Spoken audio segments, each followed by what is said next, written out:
My name is Sander and I'm a big fan of coffee, cocoa and the climate.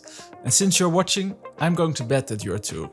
When you're like us, you love thinking about how we can produce all the products we love so much while benefiting all the people in the supply chain and while remaining within our planetary boundaries. This is the Carblecast. Let's dig in.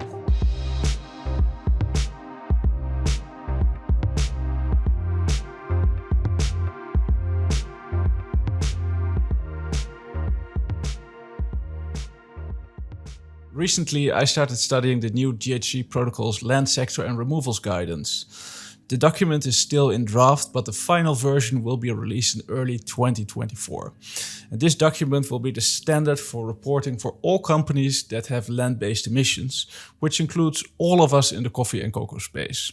The standard is complementary to the GHG protocol's corporate standard and the GHG protocol's Scope 3 standard. Since I already used so much terminology just talking about the document, we decided to make a video that explains 31 key concepts in carbon accounting.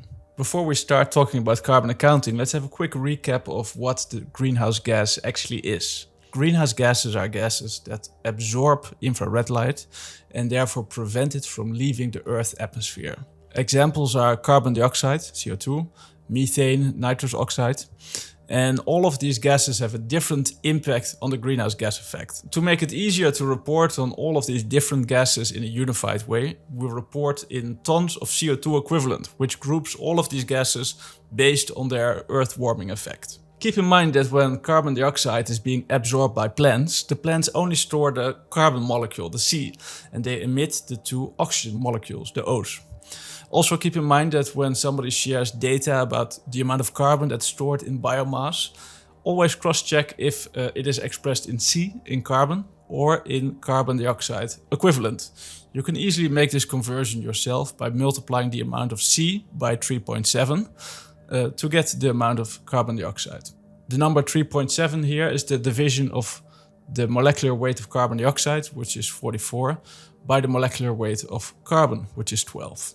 A carbon pool is a physical medium in which a greenhouse gas is stored.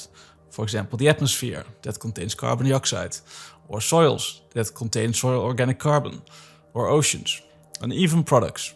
When products store carbon, for example in timber, then this is called a product carbon pool.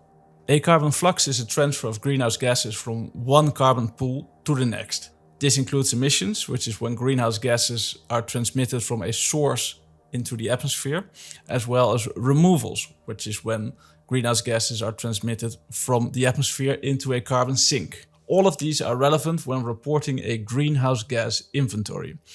A greenhouse gas inventory is an overview of all the emissions and removal within an entity's inventory boundary. The inventory boundary is defined as all businesses, operations, lands and activities that the entity has operational, financial or equity control over. Besides all of these direct emissions, which are called an entity's Scope 1 emissions, we also have indirect emissions in Scope 2 and Scope 3. Scope 2 includes all of the emissions from purchased energy, such as electricity, but also heat or cooling. And Scope 3 includes all of the emissions in a company's upstream and downstream supply chain.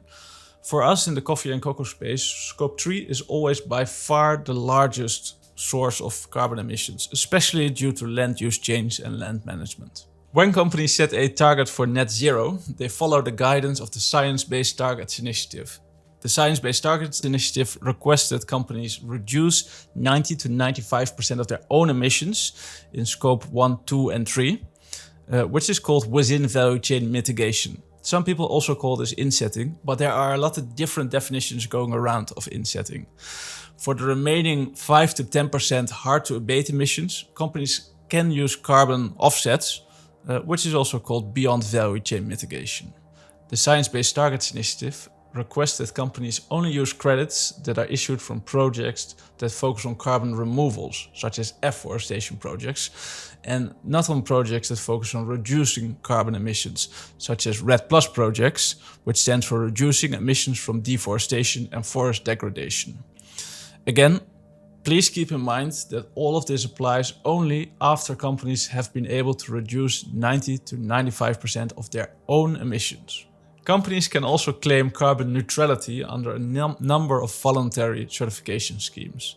Typically, these schemes require companies to have a Paris-aligned reduction plan, which means it's aligned with the goals of the Paris Climate Agreement, 50% reduction in 2030 and planetary net zero in 2050. And while they're on track to planetary net zero in 2050, they can compensate for their remaining emissions with the purchase of carbon credits. Keep in mind that under the EU Green Claims Directive, claims of carbon neutrality that are based on carbon offsets may not be allowed as of 2026 anymore, but more about that in a future episode. These are my thoughts, but of course I would love to hear yours. Please comment or follow us on LinkedIn or find us at carble.co.